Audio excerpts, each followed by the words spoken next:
നമസ്കാരം. എന്തെങ്കിലും അസുഖം വന്നു കഴിഞ്ഞാൽ ഗൂഗിളിലൊക്കെ സെർച്ച് ചെയ്തിട്ട് തനിക്കെന്തോ മാരക രോഗമാണെന്ന് കരുതി ജീവിക്കുന്ന ചിലരുണ്ട്. ഹൈപ്പോകോൺട്രിയാക്കൽ ആങ്സൈറ്റി അല്ലെങ്കിൽ മിഥ്യാ രോഗഭീതി എന്നാണ് അതിനെ പറയുക. നമ്മുടെ ടി വി കേടായി കഴിഞ്ഞാൽ നമ്മളെന്താ ചെയ്യുക?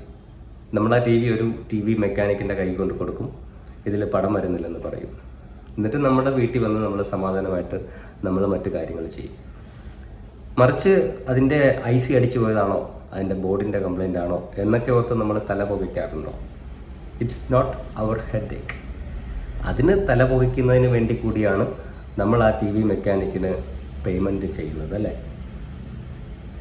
അതുപോലെ നമുക്കൊരു രോഗം വന്നു കഴിഞ്ഞാൽ നമുക്ക് വിശ്വസിക്കാൻ കൊള്ളാവുന്ന നല്ലൊരു ഡോക്ടറെ സമീപിക്കുക, എന്നിട്ട് ആ ഡോക്ടറെ ചികിത്സ സ്വീകരിക്കുക, പറയുന്ന കാര്യങ്ങൾ അതുപോലെ ചെയ്യുക, ആ രോഗത്തെ മറക്കുക.